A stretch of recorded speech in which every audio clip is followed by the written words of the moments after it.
오늘은 다니엘 6장의 말씀 함께 보도록 하겠습니다. 다니엘 6장의 말씀입니다. 제가 가진 성경으로는 1242쪽입니다. 구약성경 다니엘 6장의 말씀 1절에서 28절까지 같이 한번 보겠습니다. 함께 봅니다. 다니엘 6장의 말씀입니다. 다리오가 자기의 뜻대로 고관 120명을 세워 전국을 통치하게 하고 또 그들 위에 총리 셋을 두었으니 다니엘의 그 중에 하나이라. 이는 고관들로 총리에게 자기의 직무를 보고하게 하여 왕에게 손해가 없게 하려 함이었더라. 다니엘은 마음이 민첩하여 총리들과 고관들 위에 뛰어남으로 왕이 그를 세워 전국을 다스리게 하고자 한지라. 이에 총리들과 고관들이 국사에 대하여 다니엘을 고발할 근거를 찾고자 하였으나 아무 근거 아무 허물도 찾지 못하였으니 이는 그가 충성되어 아무 그릇됨도 없고 아무 허물도 없었음이었더라.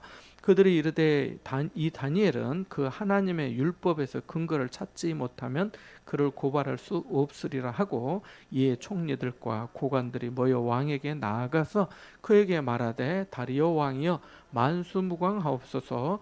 나라의 모든 총리와 지사와 총독과 법관과 관원이 의논하고 왕에게 한 법률을 세우며 한 금령을 정하실 것을 구하나이다. 왕이여 그것은 곧 이제부터 30일 동안에 누구든지 왕 외에 어떤 신에게나 사람에게 무엇을 구하면 사자굴에 던져 넣기로 한 것이니이다. 그런즉 왕이여 원하건대 금령을 세우시고 그 조서에 왕의 도장을 찍어 메대와 바사에 고치지 아니하는 규례를 따라 그것을 다시 고치지 못하게 하옵소서 하매, 이에 다리오 왕이 조서에 왕의 도장을 찍어 금령을 내니라. 다니엘이 이 조서에 왕의 도장이 찍힌 것을 알고도 자기 집에 돌아가서는 윗방에 올라가 예루살렘으로 향한 창문을 열고 전에 하던 대로 하루 3번씩 무릎을 꿇고 기도하며 그의 하나님께 감사하였더라. 그 무리들이 모여서 다니엘이 자기 하나님 앞에 기도하며 간구하는 것을 발견하고, 이에 그들이 나아가서 왕의 금령에 관하여 왕께 아뢰되 왕이여 왕이 이미 금령에 왕의 도장을 찍어서 이제부터 30일 동안에는 누구든지 왕 외에 어떤 신에게나 사람에게 구하면 사자굴에 던져 넣기로 하지 아니하였나이까 하니, 왕이 대답하여 이르되 이 일이 확실하니 메대와 바사에 고치지 못하는 규례니라 하는지라.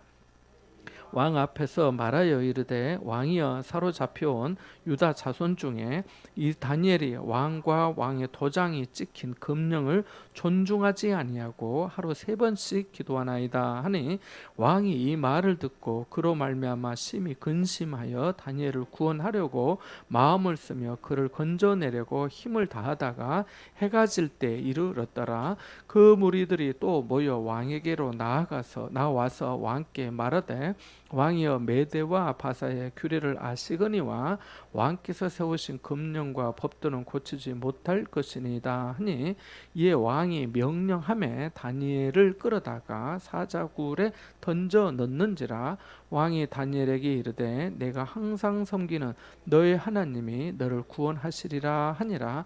이에 돌을 굴려다가 굴 어귀를 막음에 왕이 그의 도장과 귀족들의 도장으로 보응하였으니 이는 다니엘에 대한 조치를 고치지 못하게 하려 함이었더라. 왕이 궁에 돌아가서는 밤이 새도록 금식하고 그 앞에 오락을 그치고 잠자기를 마다하니라. 이튿날에 왕이 새벽에 일어나 급히 사자 굴로 가서 다니엘이 든 굴에 가까이 이르러서 슬피 소리질러 다니엘에게 묻되 살아계시는 하나님의 종 다니엘아, 네가 항상 섬기는 내 하나님이 사자들에게서 능히 너를 구원하셨느냐 하니라. 다니엘이 왕에게 아뢰되 왕이여 원하건대 왕은 만수무강하옵소서. 나의 하나님이 이미 그의 천사를 보내어 사자들의 입을 봉하셨으므로 사자들이 나를 상의하지 못하였사오니 이는 나의 무지함이 그 앞에 명백함이오며 또 왕이여 나는 왕에게도 해를 끼치지 아니하였나이다 하니라. 왕이 심히 기뻐서 명하여 다니엘을 굴에서 올리라 하매 그들이 다니엘을 굴에서 올린즉 그의 몸이 조금도 상하지 아니하였으니 이는 그가 자기의 하나님을 믿음이었더라. 왕이 말하여 다니엘을 참소한 사람들을 끌어오게 하고 천설의 천자들과 함께 사자굴에 던져 넣게 하였더니 그들이 굴 바닥에 닿기도 전에 사자들이 곧 그들을 움켜서 그 뼈까지도 부서뜨렸더라. 이에 다리오 왕이 온 땅에 있는 모든 백성과 나라들과 언어가 다른 모든 사람들에게 조서를 내려 이르되 원하건대 너희에게 큰 평강이 있을지어다. 내가 이제 조서를 내리노라. 내 나라 관할 아래에 있는 사람들은 다 다니엘의 하나님 앞에서 떨며 두려워할지니 그는 살아계시는 하나님이시요 영원히 변하지 않으실 이시며 그의 나라는 멸망하지 아니할 것이요 그의 권세는 무궁할 것이며 그는 구원도 하시며 건져내기도 하시며 하늘에서든지 땅에서든지 이적과 기사를 행하시는 이로써 다니엘을 구원하여 사자의 입에서 벗어나게 하셨음이라 하였더라. 이에 다니엘이 다리오 왕의 시대와 바사 사람 고레스 왕의 시대에 형통하였더라. 아멘. 성경에 나오는 많은 이야기 중에 아주 흥미진진하고 클라이막스에서 절정에 이르렀다가 하나님의 도우심으로 건진받은 이 다니엘의 이야기는 정말 언제 들어도 너무 참 놀랍고 재미있는 그런 말씀입니다. 오늘 말씀을 통해서 몇 가지 교훈을 생각하기 전에 몇 구절 말씀을 드리겠습니다. 3절과 4절 밑줄이나 표시를 하면 좋겠습니다. 3절, 4절 그리고 7절, 8절, 7절, 8절 그리고 10절 말씀 빼놓을 수가 없겠죠. 10절 말씀 그리고 14절 말씀 14절 말씀 그리고 16절 말씀 18절 19절 20절 말씀 그리고 22절 23절 26절과 27절까지 26절 27절까지 그렇게 같이 좀 표시해서 이렇게 보시면 좋겠습니다. 몇 가지 이렇게 좀 교훈을 중심으로 말씀을 살펴보면 첫 번째로 하나님은 자기를 의지하는 사람에게 지혜를 주셔서 영적인 일뿐만 아니라 세속적인 직무도 탁월하게 수행하게 하신다는 것입니다. 1절에서 3절 사이에 보니까 지금 우리가 처음에 느부갓네살 왕이 나왔습니다. 그 다음에 어떤 왕이 나왔습니까? 느부갓네살의 아들 벨사살 왕이 나왔습니다. 근데 벨사살 왕이 하나님 앞에 교만했다가 하나님께서 저울에 재보니까 부족하게 보여서 그 나라를 끝나게 하신 것이죠. 이 다니엘의 해석이 있던 그 밤에 갈대 왕 벨사살 왕이 죽임을 당하였다라고 5장 30절에 말씀하고 그 뒤를 이어서 다리오라고 하는 사람 그 나이가 62세에 라고 5장 31절에 나와 있는데 이 사람이 이제 이어서 왕위를 갖게 됩니다. 그래서 이제 느부갓네살 때 그 다음에 벨사살 왕 그리고 이제 다리오 왕 이렇게 벌써 지금 왕이 세 번째 바뀔 때까지 다니엘은 여전히 건재하면서 그 전국의 총리 중에 한 사람으로 쓰임을 받게 됩니다. 그래서 2절 말씀해 보니까 총리 셋을 두었는데 다니엘이 그 중에 하나다라고 말씀하고 모든 고관들로 하여금 총리에게 자기의 직무를 보게해서 왕에게 손해가 없도록 했다라고 말씀하는데 3절 말씀만 한번 더 읽어볼까요? 다니엘은 마음이 민첩하여 총리들과 고관들 위에 뛰어남으로 왕이 그를 세워 전국을 다스리게 하고자 한지라. 아멘. 그래서 여기 보니까 다니엘은 그 중에서도 뛰어난 아주 출중한 아주 지혜롭고 민첩한 그런 사람이었다라고 하는 것을 알 수가 있습니다. 여기 마음이 민첩하다라고 3절에 되어 있는데요. 이 말씀이 문자적으로는 영이 탁월하다 이런 뜻입니다. 히브리어로 보면요.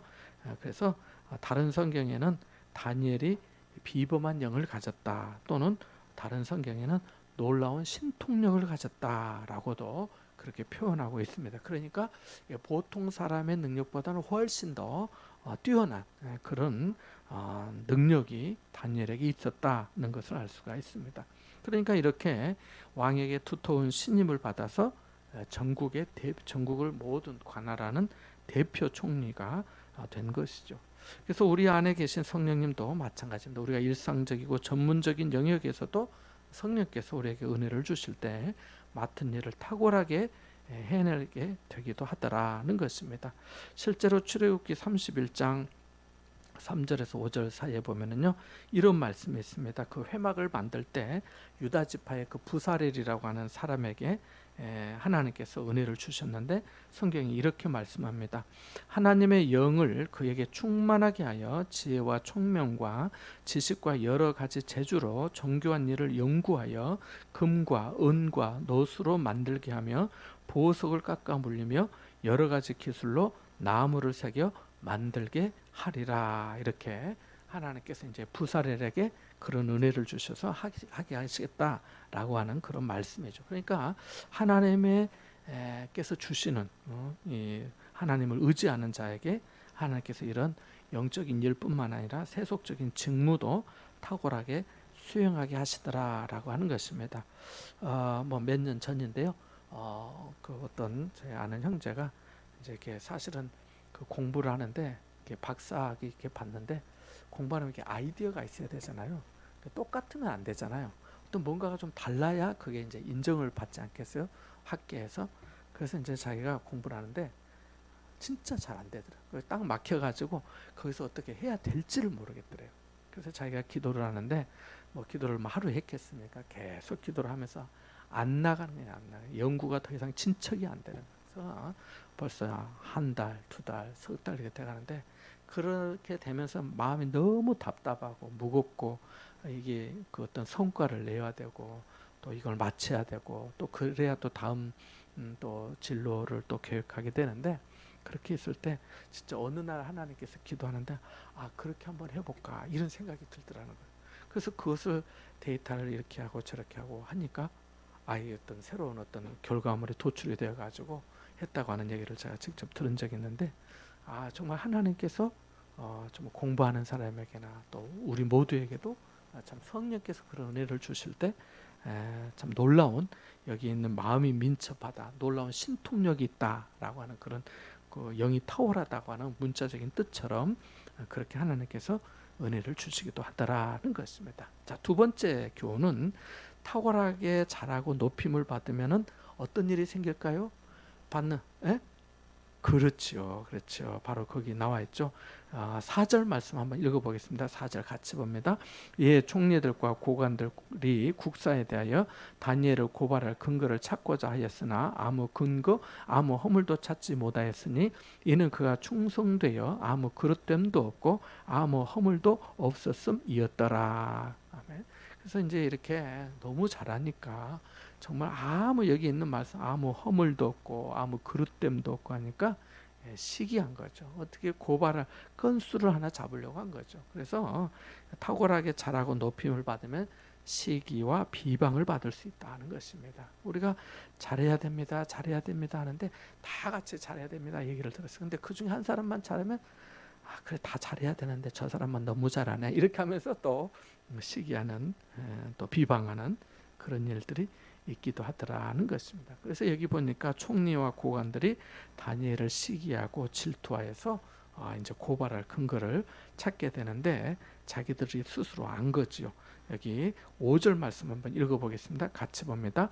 그들이 이르되 이 다니엘은 그 하나님의 율법에서 근거를 찾지 못하면 그를 고발할 수 없으리라 하고, 그렇게 얘기합니다. 그래서 결국은 7절과 8절 말씀을 보면은 이제 왕에게 가서 얘기한 거죠. 법령을 하나 세웁시다.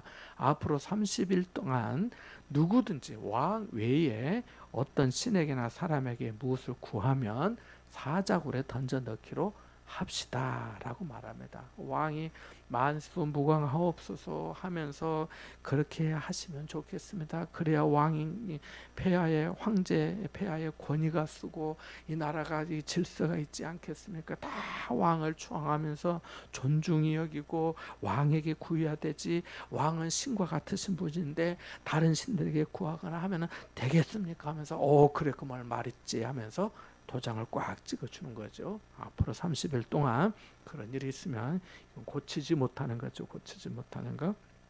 그래서 그렇게 사람들이 고발하고 결국 이제 법을 만들어서 그 다니엘을 올무에 걸리도록 그렇게 한 게 된 거죠. 그들의 말의 태도가 어떠한지 13절에 나와 있는데 13절 말씀 한번 읽어보겠어요. 다니엘에 대한 인식입니다. 그들이 왕 앞에서 말하여 이르되 왕이여 사로잡혀온 유다 자손 중에 다니엘이 왕과 왕의 도장이 찍힌 금령을 존중하지 아니하고 하루 3번씩 기도하나이다. 그러니까 왕이여 사로잡혀온 유다 자손 중에 그래 유배민 중에 포로 주제에 이런 말이죠. 아무것도 아닌데 이렇게 합니다라고 하면서 한자를 깔고 그렇게 얘기하고 있는 거죠. 그래서 결국 이 사람들이 이렇게 다니엘을 모함해서 함정에 빠뜨리려고 하게 됩니다. 그래서 비방은 혼자 해도 모함은 혼자 하지 않아요. 비방은 자기 혼자 말로 이렇게 할 수는 있는데 모함은 혼자 하지 않습니다. 꼭 같이 하는 사람들이 있어야 됩니다. 그래서 여기도 6절에 보면 총리들과 고관들이 모여서 왕에게 다 나아가서 뜻을 모읍니다. 뜻을 모아요. 그래가지고 다니엘을 그렇게 이제 하려고 하는 거죠.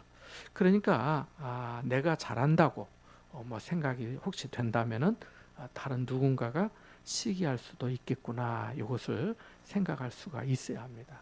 그리고 또 이런 일을 피하려고 하면은 겸손하고 또 자기가 할 수 있으면 또 대접하며 섬기는 그런 지혜가 필요하다는 것입니다. 또한 믿음 안에서 겸손하고 성실하게 충성하는 사람을 눈여겨보고 또 우리가 또 본받고 칭찬과 기도를 해야 된다라고 하는 것을 또한 배우게 됩니다. 그러니까 내가 잘하면 시기도 받을 수 있지만 또 마음이 시기하는 마음이 아니라 야 참 내가 못하는 일을 저분이 하구나.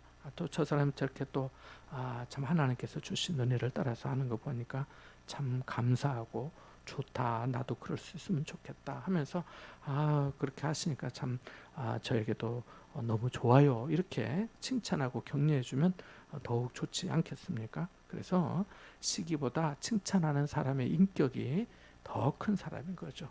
보면 사람들이 이렇게 힘들고 어려운 일에는 이거 어떡해요 이렇게 하지만 칭찬하고 좋은 일에는 축하해요 잘했어요 하면서 이렇게 잘 말을 하는 것 같아도 의외로 못하는 경우들도 있는 것을 보게 됩니다. 자, 잠언 10장 7절에 보면 의인을 기념할 때에는 칭찬하거니와 악인의 이름은 썩게 되느니라 라고 말씀합니다. 그러니까 의인을 생각할 때 정말 바르고 좋은 사람이다 할 때는 칭찬하게 된다는 그건 마땅하다는 거지요. 잠언 12장 8절에도 사람은 그 지혜대로 칭찬을 받으려니와 마음이 굽은 자는 멸시를 받으리라 라고 말씀합니다. 그래서 마음이 굽어서는 안 되고 그 지혜대로 또 칭찬도 하고 또 격려도 하고 그렇게 해야 되겠다는 것을 보게 됩니다. 자, 본문에서 세 번째 교훈은 하나님께 충성하는 백성은 일상에서도 성실하고 고결하다는 것입니다. 우리가 4절과 5절 말씀을 읽어보았는데요. 다니엘을 시기하는 자들이 다니엘을 조사했지만 아무 결점도 찾지 못했습니다. 그들은 다니엘이 하나님의 율법을 철저히 지키는 잘하는 것만을 알았습니다. 믿음이 좋은 사람은 일상에서도 칭찬과 인정을 받는 삶이어야 한다는 것입니다. 하나님의 율법을 철저히 지키는 사람, 그 사람은 어떤 사람이겠습니까? 하나님만 사랑하는 사람이겠습니까? 아니죠. 하나님만이 아니라 이웃도 제대로 사랑하는 사람이죠. 그 사람이 하나님의 말씀의 정신, 하나님께서 우리에게 주신 말씀의 뜻, 우리에게 원하시는 그 뜻을 알잖아요. 하나님을 사랑하고 이웃을 사랑하라고 하신 그 말씀의 뜻을 알잖아. 하나님 사랑하고 내가 하나님께 예물을 드렸으니까 나는 부모님께 효도 안 해도 돼. 이거 아닌 거잖아. 내가 하나님 앞에 예배하고 기도했으니까 다른 사람들한테는 함부로 해도 돼. 그거 아니잖아요. 그러니까 정말 하나님을 사랑하고 말씀을 제대로 하는 사람은 하나님만이 아니라 이웃에도 사랑하는 사람이고 일상에서도 성실한 사람이라는 거죠. 여기에도 5절에 사람들이 말하잖아요. 그 하나님의 율법에서 근거를 찾지 못하면 그를 고발할 수가 없으리라. 이런 말을 누가 들을 수가 있겠어요? 얼마나 완벽하고 성실했으면 이렇게 사람들이 말을 했겠어요? 그것이 인정을 받았기 때문에 느부갓네살, 벨사살, 다리오, 그 나중에 보면은 끝절에 보니까 28절에 보니까 고레스 왕의 시대에 형통하였다라고까지 말씀하고 있습니다. 무려 왕이 4번이나 바뀌게 되는데 그 4번 동안 이 다니엘이 왕 앞에 서는 그런 사람이었다라고 하는 것을 우리가 생각해 봐야겠습니다. 4번째, 기도하는 사람은 신앙이 흔들리지 않는다 하는 것입니다. 우리 10절 말씀 한번 읽어보겠습니다. 10절 말씀 같이 봅니다. 다니엘이 이 조서에 왕의 도장이 찍힌 것을 알고도 자기 집에 돌아가서는 윗방에 올라가 예루살렘으로 향한 창문을 열고 전에 하던 대로 하루 3번씩 무릎을 꿇고 기도하며 그의 하나님께 감사하였더라. 지금 사정이 상황이 감사할 수 있는 형편이 아니죠. 만약에 다니엘이 자기 목숨을 더 생각했다면은 나 이제까지 뭐 산 것도 감사한데 뭐 이렇게 또 이렇게 하면 어떡하나 하면서 아마 그런 생각을 했을 수도 있죠. 적어도 감사의 상황은 아니잖아요. 우리가 봤을 때 다니엘이 여기서 뭘 사람들이 시기하는 거 왜 모르겠어요. 우리 아이들도 눈치가 있어서 알잖아요. 다니엘이 모르겠어요. 다니엘한테 말 함부로 하는 사람들 왜 없었겠어요? 툭툭 하는 사람들 왜 없었겠어요? 13절에 있는 말씀처럼 사로잡혀온 유다 자손 중에 이렇게 말했는데 이 포로민 주제에 유배민 주제에 지가 잘나면 얼마나 잘났다고 하면서 그런 말 하지 않았겠습니까? 언제까지 잘 나가는가 두고 보자고 말하는 사람도 없었겠습니까? 내가 반드시 당신을 어떻게 무너뜨리겠다고 하는 사람이 있지 않았겠습니까? 자, 이런 상황에도 불구하고 그래서 이제 이 조서에 도장이 찍힌 것을 알고도 자기 때문에 자기 죽이려고 한 줄 알잖아요. 그래도 아무 말 하지 않잖아요. 자기도 여기 모든 총리와 있을 때 어떻게 보면은 그런 법은 만들면 안 됩니다 라고 말하고 싶었을지도 모릅니다. 이게 결국은 자기에게 올 일이잖아요. 자기가 당할 일이잖아요. 그럼에도 불구하고 윗방에 올라가서 예루살렘으로 향하여 창문을 열고 전에 하던 대로 하루에 3번씩 무릎을 꿇고 기도하며 하나님께 감사했다라고 말씀하고 있습니다. 이렇게 할 수 있는 이유가 뭐예요? 전에 하던 대로. 다른 말로 하면은 평생 기도하는 사람이었던 거죠. 어려서부터 늘 기도가 몸에 배웠고 그 기도만 배운 게 아니라 지혜롭고 민첩하고 겸손하고 용감하잖아요. 벨사살 왕 앞에서도 할 말 다 했잖아요. 당신이 그렇게 교만하니까 하나님께서 당신이 부족함이 보여서 이제 나라를 끝냈습니다 라고 했잖아요. 함부로 말했다가는 목이 달아날 수도 있었을 텐데 그런 생각 안 하고 했잖아요. 이미 죽음을 각오하고 살면서 기도하고 살면서 사는 사람이었기 때문에 그렇게 할 수 있었던 거죠. 이런 사람들의 믿음이 무서운 거죠. 대단한 거지요. 그래서 기도는 닷과 같아서 하나님께 기도할 때 우리 존재가 하나님께 고정이 되는 것입니다. 어떤 풍랑에도 휩쓸리지 않도록 기도하며 우리 자신을 하나님께 더 굳게 고정해야 되겠습니다. 초대교회 계시록에 보면 7교회가 나오는데 그 중에 서머나 교회라는 교회가 나오죠. 요한계시록에 거기에 교부였던 요즘으로 말하는 감독 목사님이었던 폴리갑이라고 하는 사람의 이야기가 있는데 이 사람이 86세까지 살았습니다. 그래서 하나님을 섬기고 또 목회를 하며 살았는데 그때 당시에 다 이렇게 그 박해하는 시절이잖아요. 재판장이 이렇게 말을 했어요. 잡아와가지고 당신이 황제를 두고 맹세하고 그리스도를 저주하겠다고 하면은 살려주겠다라고 말을 하니까 이 86세 폴리갑이 이렇게 말을 했습니다. 내가 86년 동안 그분을 섬기는 동안 그분은 나에게 악을 행하신 적이 없습니다. 어떻게 나를 구원하신 나의 왕을 내가 이제 와서 저주할 수 있겠습니까? 라고 말입니다. 그러니까 이 재판장이 산채로 태워 죽이겠다고 위협합니다. 화형한다는 거죠. 그래서 이제 결국은 화형을 당해서 불이 붙어서 순교하게 되는데, 그 말 끝에 폴리갑이 이렇게 말합니다. 당신이 붙인 불은 순간적이지만 지옥의 영원한 불은 꺼지지 않습니다. 그리고 그 화형이 되는 그 장작덤의 기둥에 묶여서 하늘을 우러러서 그 사이에 이렇게 기도를 했다고 합니다. 전능하신 주 하나님, 주님께서 저를 이러한 순간에 참여하기에 합당한 자로 여겨주심에 감사합니다. 다른 순교자들과 함께 그리스도의 잔에 참여할 수 있게 하여 주셔서 감사합니다. 이를 위해 당신을 찬양하며 당신께 영광을 돌립니다. 라고 하면서 그 순교를 당했다고 합니다. 우리도 다니엘처럼 타협할 수 없는 신앙의 가치를 지키느냐 아니면 버리느냐는 선택의 기로 앞에 섰던 적이 없습니까? 사실은 늘 그렇죠. 어떻게 보면은 다른 사람들 이목도 있는데 내가 잠깐 기도라도 하고 밥을 먹을까 말까 뭐 이런 것부터 시작해서 다른 일들이 얼마나 많습니까? 오늘날 우리도 마찬가지. 오늘날 우리도 우리의 믿음을 흔드는 일들이 얼마나 많습니까? 그런 위협들이 얼마나 많습니까?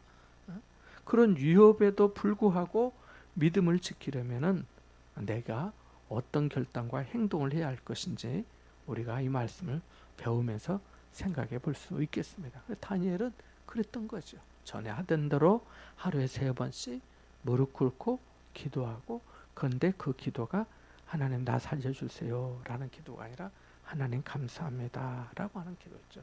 그러니까 폴리갑도 그거죠. 하나님 감사합니다. 나 같은 사람이 내가 이런 어떤 순교에 이런 순간에까지 참여하도록 이렇게까지 이렇게 참 하나님 앞에 나갈 수 있도록 함께 해주셔서 감사합니다 하면서 찬양하고 순교한 거 아니겠습니까? 자, 5번째로 아랫사람을 귀하게 여기는 것이 지도자의 자세다는 것을 우리가 또 말씀을 통해 보게 됩니다. 14절 여기에 다리오 왕이 나오잖아요. 다리오 왕이 다니엘을 얼마나 생각했는지 알 수가 있습니다. 같이 봅니다. 14절입니다. 왕이 이 말을 듣고 그로 말미암아 심히 근심하여 다니엘을 구원하려고 마음을 쓰며 그를 건져내려고 힘을 다하다가 해가 질 때에 이르렀더라. 18절에서 20절도 한번 봅니다. 왕이 궁에 돌아가서는 밤이 새도록 금식하고 그 앞에 오락을 그치고 잠자기를 마다하니라. 이튿날 왕이 새벽에 일어나 급히 사자 굴로 가서 다니엘이 든 굴에 가까이 이르러 슬피 소리질러 다니엘에게 묻되 살아계시는 하나님의 종 다니엘아, 네가 항상 섬기는 네 하나님이 사자들에게서 능히 너를 구원하셨느냐 하니라. 그러니까 이 다리오 왕이 다니엘 때문에 얼마나 마음을 썼는지 우리가 읽은 말씀을 통해서도 분명히 알 수가 있습니다. 또 이렇게 끌려다가 사자굴에 던져 넣을 때도 왕이 다니엘에게 그런 말을 하죠. 16절 말씀 한번 읽어볼까요? 같이 봅니다. 이에 왕이 명령하매 다니엘을 끌어다가 사자굴에 던져 넣는지라. 왕이 다니엘에게 이르되 네가 항상 섬기는 너희 하나님이 너를 구원하시리라 하니라. 이 다리오 왕의 어떤 믿음, 다리오 왕의 어떤 생각은 뭐였을까요? 하나님이 다니엘을 지켜주실 거다라고 생각했을까요? 안 그랬을까요? 아마 어쩌면 반반이었을지도 모르죠. 지켜주시면 좋겠다.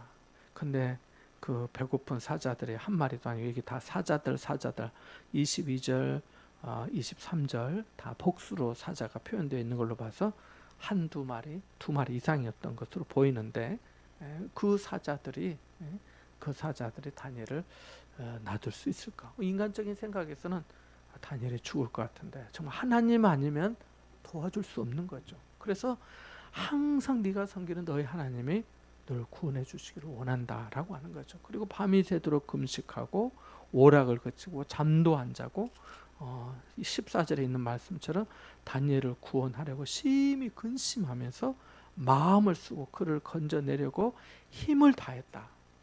해가 질 때까지 이르렀다라고 말하고 있습니다. 그러니까 이 왕이 다니엘을 얼마나 생각했는지 모릅니다. 그만큼 신임을 받고 그만큼 아끼고 그만큼 생각한 거죠.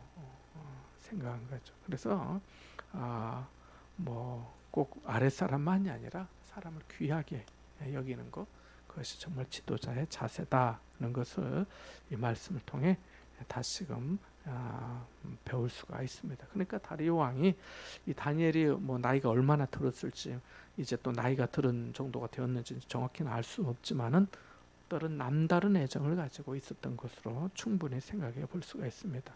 그러니까 다니엘의 믿음은 그 시기한 사람들의 말, 그리고 또 그 왕의 말 20절이죠. 20절 살아계신 하나님의 종 다니엘아, 네가 항상 섬기는 네 하나님 사자에서 너를 능히 구원하셨느냐. 네가 항상 섬기는 너의 하나님, 이렇게 쭉 말하고 있는 거거든요. 그러니까 총리들과 고관들의 말에서도, 다리오 왕의 말에서도 다니엘의 믿음은 다 알려져 있었던 것이고 또 그렇게 인정을 받았다라고 항상 알 수가 있습니다.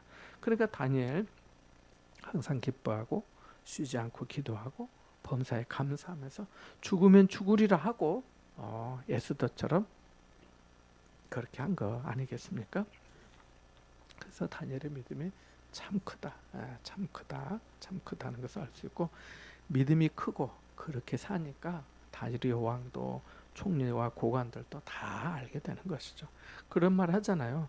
예수를 믿으려면 제대로 믿으라고, 확실히 믿으라고, 어영부영 믿고 믿는지 안 믿는지 하면 세상 사람들도 알고, 저 사람은 뭐 교회 다닌다고 해봤자 다니는 것도 아니야, 이렇게 말하고, 제대로 다니는 사람은 저 사람은 정말 예수 믿는 사람이야 라고 하잖아. 자기는 안 믿어도 그런 말을 하잖아요. 그런 거죠. 자, 여섯 번째 교훈은 하나님은 불의한 현실을 역전해서 정의를 실현하신다는 것입니다. 22절 말씀 한번 읽어보겠습니다. 22절과 24절 한번 읽어봅니다. 22절 먼저 봅니다. 나의 하나님이 이미 그의 천사를 보내어 사자들의 입을 봉하셨으므로 사자들이 나를 상의하지 못하였사오니 이는 나의 무지함이 그 앞에 명백함이 오며 또 왕이여 나는 왕에게도 해를 끼치지 아니하였나이다 하니라. 아멘. 24절 봅니다. 왕이 말하여 다니엘을 참소한 사람들을 끌어오게 하고 그들을 그들의 처자들과 함께 사자굴에 던져 넣게 하였더니 그들이 굴 바닥에 닿기도 전에 사자들이 곧 그들을 움켜서 그 뼈까지도 부서뜨렸더라. 아멘. 자, 항상 아까 말씀드린 비방은 혼자 할 수 있어요. 근데 모함은 혼자는 안 해요. 여러 사람이 합니다. 그리고 비방하고 모함하면은 결국은 다 말로 나요. 말로 다. 그 출애굽기에도 민수기에도 불평하고 원망하는 사람들, 누군가 고라의 일당들 다 말로 합니다. 말로. 누군가 말을 해야 될 거 아니에요. 그럼 누가 말할 건데? 나는 안 해. 그럼 누가 말할 건데? 당신 해야지. 당신이 말했잖아. 하면서 이렇게 되는 거 일이. 그래서 그런 사람들, 참소한 사람들 끌어올 하나님께서 이 불의한 이들에게 왕을 통해서 심판하시는 거죠. 그래서 그들을 사자밥이 되게 한 것을 알 수가 있습니다. 그래서 우리가 하나님이 항상 이렇게 의인을 구해 주시는 것은 아니죠. 야, 뭐 다니엘이 그랬으니까 나도 뭐 그렇게 하나님이 그래 해주실 거야 하면서 또 어떤 사람은 하나님이 나를 받아주실 거야 천사를 통해서 하면서 뭐 다리 위에서 뛰어내린다거나 그러면 안 되는 거죠. 그 어리석은 일이죠. 하나님을 시험하는 일이죠. 그래서 그는 어리석은 일이고, 하나님의 공의로운 심판. 내가 지금 하나님께서 지금의 상황들은 다 이해가 안 되고 또 어렵고 내가 어떤 불의와 불공정의 피해자가 되고 정말 하나님께서 어디 계신가, 하나님 뭐 하고 계시는가, 이런 어떤 의심과 의문이 들 때도 있다 할지라도 하나님의 공의로운 심판, 하나님께서 원수 갚는 것이 내게 있다라고 말씀하신 것처럼 하나님의 공의로운 심판을 믿고 우리가 믿음으로, 이 다니엘이 이렇게 될지 몰랐잖아요. 그러나 다니엘은 늘 하던 대로 그렇게 살아온 거죠. 그래, 하나님의 뜻이 있겠거니. 또 하나님께서 뭐 이 일을 통해서 나를 부르신다면 나는 가야지 하면서 하나님께 감사하지 않았겠습니까? 아니면은 이 성경 말씀이 기도하며 그의 하나님께 감사하였다라가 아니라 기도하는데 그가 하나님께 원망하였더라 이렇게 되었겠지요. 그래서 그게 아니라는 겁니다. 자, 7번째는 믿음은 죽음의 길이며 동시에 구원의 길이다 하는 것을 알 수가 있습니다. 우리 23절 말씀 한번 읽어봅니다. 23절 말씀 같이 봅니다. 시작. 왕이 심히 기뻐서 명하여 다니엘을 굴에서 올리라 하매 그들이 다니엘을 굴에서 올린즉 그의 몸이 조금도 상하지 아니하였으니 이는 그가 자기의 하나님을 믿음이었더라. 믿음이었더라 이렇게 말씀합니다. 이 놀라운 말씀이죠. 그러니까 다니엘은 죽으면 죽으리라고 전에도 나와 함께 하신 분, 이제까지 나와 함께 하신 분, 그렇게 하면 자 어제네요. 원자력병원에 주일날 병원에 오셨던 그 환자 한 분을 또 찾아가서 제가 만났어요. 강영희 권사님이라고 하는데 송정에 가면 연합교회라고 있는데 그 교회 다니신다더라. 근데 이분이 이제 담관 쪽에 쓸개 쪽이 관 쪽에 암이 생겼는데 간에 퍼지고 폐에 퍼지고 췌장에 퍼지고 임파선에 퍼지고 해가지고 이분이 그냥 이제 자기는 마음을 내려놓고 그냥 하나님께 가야지 이렇게 생각을 했다 하시더라고요. 그런데 이제 그렇게 생각을 하고 뭐 죽음에 대해서도 그렇게 뭐 두렵지 않고 남편은 일찍 돌아가셨고 남매만 있는데 아들은 결혼이 11월 달 예정돼 있고 딸은 결혼해서 자녀 둘이 있고 하는데 이분이 그러는 거예요. 그래서 이제 말씀드린 대로 상황이 안 좋잖아요. 간과 폐와 췌장과 또 임파선까지 다 막 이렇게 전이되고 퍼져가지고 상태가 너무 안 좋은 거죠. 그래서 이제 그렇게 있는데 이제 교회에서 목사님과 성도들이 기도를 한 거예요. 그래서 자기도 이제 치료를 그만두려고까지 생각을 하고 담당 과장님에게 이렇게 이제 검사하니까 그렇게 나온 거잖아요. 그래서 이제 저 좀 그만하고 뭐 굳이 막 오래 살고 싶은 그런 생각이 없더라고요. 나이도 이제 60대 초반 정도 되셨더라고요. 근데 그렇게 말씀하신 거예요. 그런데 놀랍게도 그 과장님은 한 번만 그러면 더 치료해보고 그때 결과 보고 그때 결정하면 안 되겠습니까? 이제 그렇게 해가지고 그래요. 그러면 과장님 그렇게 말씀하시니까 지금 상황은 안 좋지만 그래 한번 해보죠 하고 했어요. 근데 너무너무 좋아진 거예요. 뭐 간에 또 폐에 있는 것도 안 보이고 사라지고 그리고 이분이 자기가 놀란 거예요. 의사도 놀랬다는 거예요. 과장님도 그렇게 안 좋았는데 그 한 번 하고 난 다음에 그 해보니까 너무 좋아져가지고 지금 어떻게 해야 될지를 모르겠대요. 그래서 저거 빨리 가야 될지 가고 싶다 해야 될지 좀 이따 간다고 해야 될지 그래가지고 얘기를 하면서 같이 기도하고 왔는데요. 그런 분도 있더라고요. 그럼 언젠가 갈 거고 그렇게 마음을 가지고 사는 분이기도 하더라고요. 그래서 그런 일이 있었는데요. 그러니까 우리가 이게 믿음의 길, 그러니까 우리 삶도 마찬가지죠. 삶도. 그러니까 다니엘은 믿음 때문에 죽음에 던져졌죠. 근데 여기 있는 말씀처럼 자기의 하나님을 믿었더라라고 23절 끝절에 말한 것처럼 근데 믿음 때문에 죽음에 넘겨졌지만 믿음 때문에 더 산 거죠. 그죠? 예. 우리 삶도 마찬가지죠. 우리는 믿음 때문에 날마다 죽음에 이르지만 하나님은 우리의 믿음 때문에 우리에게 영생을 또 주시죠. 그러므로 사실 우리는 죽지 않고 사실은 영생하는 거죠. 그래서 고린도후서 5장 그 생명이 죽음에 넘겨진 것이 아니고 죽음이 생명에 넘겨졌다 이렇게 표현하고 있는 거예요. 그래서 믿는 이는 죽음을 경험하긴 하지만 최종적인 심판 그것은 바로 구원과 영생이다는 것을 우리가 배우게 됩니다. 자, 마지막으로 죽음을 각오한 믿음은 더 큰 열매를 맺는다는 것입니다. 26절에서 28절 사이에 보면 다리오 왕은 조서를 내려서 모든 나라와 다른 언어를 쓰는 모든 사람들에게 명령하잖아요. 26절, 7절 아주 한번 읽어보겠습니다. 같이 봅니다.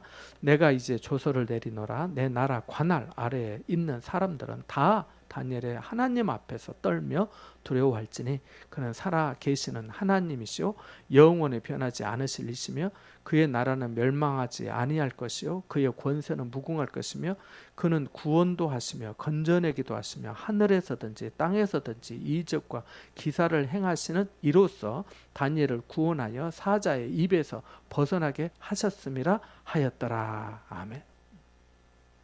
이렇게 다리오 왕이 선포를 합니다.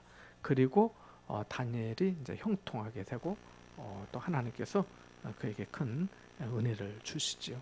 그래서 우리들도 마찬가지입니다. 정말 하나님께서 어떻게 우리를 인도하실지 다 알 수 없지만 하나님의 뜻 가운데 열매를 더 맺게 하시고 또 하나님께서 친히 뭐 나를 높여주신다 이게 중요한 게 아니고 하나님이 친히 영광을 받으시는 줄로 믿습니다.